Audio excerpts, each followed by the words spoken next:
Hi viewers, Kongu நாட்டு special இந்த சந்தகை எப்படி செய்யலான்னு பார்க்கலாம் வாங்க. இதில் 3 வெரைட்டி ஆஃப் சந்தகை செஞ்சுருக்கேன். இந்த சந்தகை தேங்காய் பால் ஊற்றி அதில் இந்த பேட்டர் ரெடி பண்ணியிருக்கோம். ரொம்பவே டேஸ்ட்டாக இருந்தது. இந்த சந்தகையை எப்படி செய்யலான்னு பார்க்கலாம் வாங்க. இது க்ரீமி நட்டி சந்தகை, ஸ்வீட்டாக டேஸ்ட்டாக இருந்ததுங்க. குழந்தைங்க ரொம்பவே விரும்பி சாப்பிடுவாங்க. இது எப்படி செய்யலான்னு பின்னாடி பார்க்கலாம் வாங்க. இது டொமேட்டோ சந்தகை, பிரியாணி மசாலாம் போட்டு செஞ்சுருக்கோம். ரொம்பவே ஸ்பைஸியாக டேஸ்ட்டாக இருந்தது.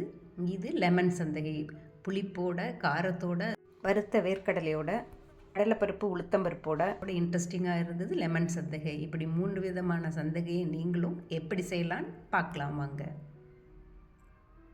சந்தகைக்கு 2 கப் இட்லி அரிசி எடுத்திருக்கேன். இதை நல்லா வாஷ் பண்ணி அலசி எடுத்துட்டு தண்ணி விட்டு 3 மணி நேரம் ஊற வச்சுக்கோங்க.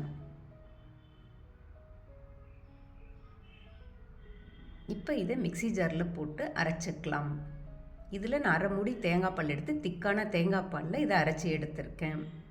இதை நல்லா நைஸாக இது போல் அரைச்சி எடுத்துக்கோங்க. பேட்டர் நல்லா நைஸாக இருக்கணும். அப்போ தான் சந்தகை எச்சில் வச்சு பிழியறதுக்கு சௌகரியமாக இருக்கும். 1/2 டீஸ்பூன் சால்ட் போட்டுக்கோங்க. இதை நல்லா கலந்து விட்டுக்கோங்க. ரொம்ப திக்காகவும் இருக்க வேண்டாம், ரொம்ப டைல்யூட்டாகவும் இருக்க வேண்டாம். இப்போ இட்லி தட்டை எடுத்துக்கோங்க. அதில் நெய்யில் நல்லெண்ணெய் தடவி இல்லை தேங்காய் கூட தடவிக்கலாம். இப்போ பேட்டர் ஊற்றி இதை 15 நிமிஷம் குக் பண்ணி எடுத்துக்கோங்க. இப்போ சந்தகை மேக்கரில் உள்ள நெய் தடவி சூடாக இருக்கையிலேயே இந்த இட்லியை ஆட் பண்ணிக்கோங்க. இதில் புளியறது ரொம்ப ஈஸியாக இருக்கும். வெள்ளையாக சாஃப்டாக சூப்பராக இருக்குங்க இந்த சந்தகை. இப்போ நட்டி சந்தகை எப்படி செய்யலான்னு பார்க்கலாம் வாங்க. இதுக்கு முந்திரி, பிஸ்தா, துருவன தேங்காய் எடுத்திருக்கேன். நீங்கள் பாதாம் உங்களுக்கு பிடிச்ச நட்ஸை இதில் ஆட் பண்ணிக்கலாம். நெய் விட்டு இதை டோஸ்ட் பண்ணி எடுத்துக்கோங்க.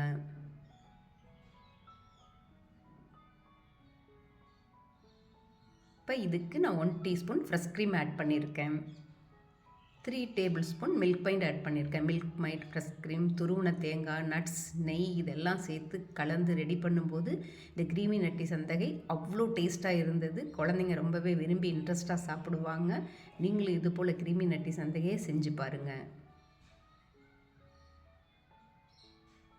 இப்போ ஸ்வீட்டாக ஒரு சந்தகையை செஞ்சாச்சு. இப்போ நம்ம காரத்துக்கு அடுத்து டொமேட்டோ லெமன் சந்தகை செஞ்சுக்கலாம்.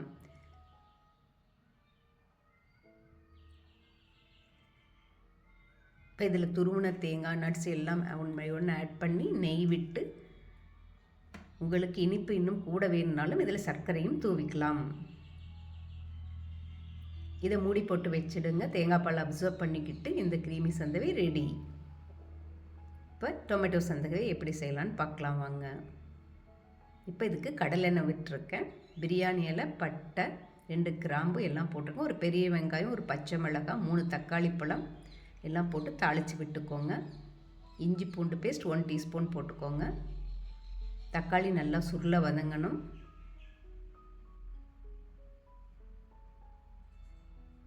இப்போ 1/2 டீஸ்பூன் பெப்பர் பொடி, மஞ்சள் தூள், பிரியாணி மசால் இதெல்லாம் ஆட் பண்ணிக்கோங்க.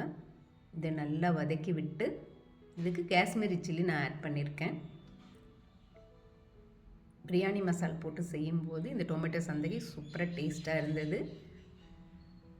1/2 டீஸ்பூன் சால்ட் போட்டுக்கோங்க. இதை நல்லா வதக்கி விட்டு ஒரு கைப்பிடி மல்லி இலையும் போட்டு நல்லா இது போல் வதக்கி விட்டுக்கோங்க. இப்போ இது கொஞ்சம் லேசாக ட்ரையாக இருக்கிறதுனால சந்தகையோடு ஒட்டாது. அதனால் 2 டேபிள் ஸ்பூன் ஃபைனலாக வாட்டர் விட்டு லேசாக இது போல் பரட்டி விட்டு மாய்ஸ்டாக வச்சுக்கோங்க. இப்போ அடுப்பை ஆஃப் பண்ணிக்கோங்க.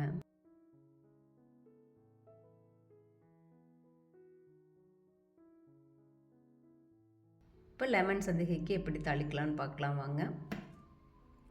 நல்லெண்ணெய் விட்டுக்கோங்க. கடுகு, ஜீரகம், கடலைப்பருப்பு, உளுத்தம்பருப்பு, 3 காஞ்ச மிளகாய், கருவேப்பிலை, சிறிதளவு வெந்தயம் எல்லாம் போட்டு தாளித்து விட்டுக்கோங்க.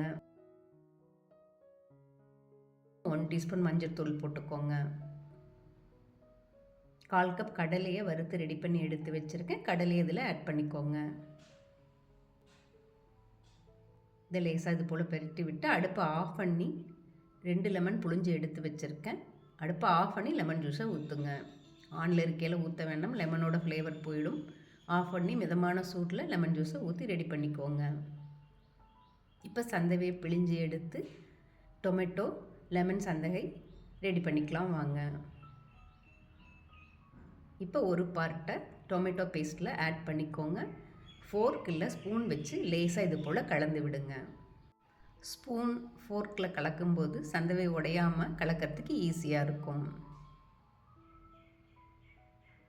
அடுத்து லெமன் சந்தகை, இதுக்கு ஒரு பார்ட் சந்தகையை இதில் ஆட் பண்ணிக்கோங்க. நல்லா இது போல் கலந்து விட்டுக்கோங்க. சால்ட் எல்லாம் சரியாக இருக்கான்னு செக் பண்ணிக்கோங்க. கலக்கும் போதே சால்ட் செக் பண்ணி பத்தலைன்னா இதில் ஆட் பண்ணிக்கோங்க. இப்போ டேஸ்டான புளி போடக்கூடிய லெமன் சந்தகையும் ரெடி ஆகிடுச்சு. பிரியாணி டேஸ்ட்டில் டொமேட்டோ சந்தகையும் ரெடி ஆகிடுச்சு. க்ரீமி நட்டி டேஸ்ட்டில் இனிப்பான க்ரீமி சந்தகையும் ரெடி ஆகிடுச்சுங்க. இது போல் வெரைட்டியான சந்தகையை செஞ்சு பாருங்கள். சாப்பிட்டு கமெண்ட் பாக்ஸில் சொல்லுங்கள். ஹெல்த்தியாக இருங்க, ஹாப்பியாக இருங்க.